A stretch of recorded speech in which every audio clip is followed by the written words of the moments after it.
So, folks, this is another little clip. Father Richard here, of course, with you, and I have walked the length of this enormous pond, and I mean enormous, hundreds of yards long and about 30 yards wide. I don't know how deep it is. It's full of giant carp. There's one right there swimming around. They're just, I think when they know people are here, they just swim right over because they want you to feed them. And they are big. They're huge. And they're waiting for me to feed them. They're sticking their noses right out of the water at me. And no, I cannot feed you. I don't have anything with me, but I wish I did because I'd want to see you swarm for it. But yeah, giant carp. Essentially, huge goldfish is what they are. Huge goldfish. So, but up here is a water feature, and you can see a giant fish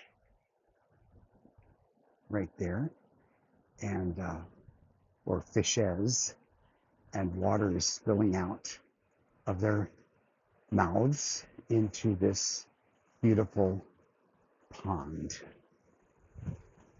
Just keep thinking the use of the word pond is just not right. But whatever this water feature, this royal water feature, let's just call it that, is really quite extraordinary. And I'll try to get in a little closer on that to show you the detail. It's really quite beautiful.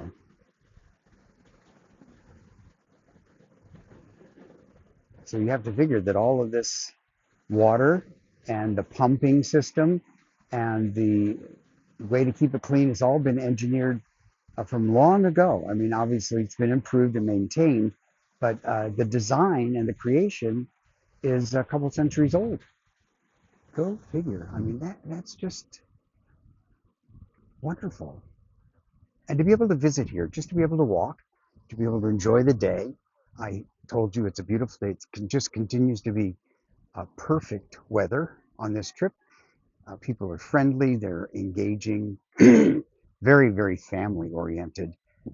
Everyone is out with their kids. Here's a couple right here. Little one's a little girl and her little brother with mom and dad. And we'll go up these little steps and get back on the main path again. I'm going to I'm just going to continue up here. I don't know, maybe until I have to call Red Cross to help me get back. But I feel like I owe it to myself after this long of a trip to really see this place and basically not look at a picture and say, gosh darn, I wish I had walked all the way up there. I just would feel terrible. So I'm making myself feel guilty and forcing myself to walk. And tonight at dinner, and I'm going to have a nice dinner tonight, last one here at Caserta, I am going to reveal to you, I'm going to laugh, the number of steps that I've walked today. How about that? Um, if it's anything under 10,000, uh, I'm going to be very disappointed. I'm hoping it's quite a bit more than that. And then I'll translate the steps into miles and kilometers for you so that you can be suitably impressed with my dedication to healthful, historical, artistic walking. Oops, getting beeped. Gotta watch out for the buses. They come right up here pretty quick. These are the cheaters.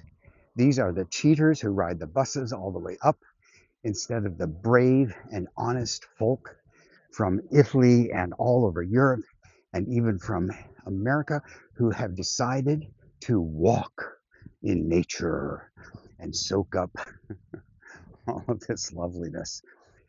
Yeah, I might have a date with some ibuprofen tonight before I go to bed, too. We'll see. In any case, let me close the video briefly, and you can see kind of where I'm heading. It's the next great big thing here. It's that right there, and I've seen this in pictures. I kind of know what it is. It's one of the most famous parts of this whole water course. There's another big pond up there, if I'm not mistaken, and it is the receptacle for the kind of cascade of waterfalls that's behind it. We'll see if those are actually operating right now. And they go right up into those hills up there. And that's where the whole thing ends. So I'm going to find out how big this is actually. You know, is it a mile? Is it a mile and a half? What is it? It's really significant. So here we go. I'll check back with you real soon. Bye now.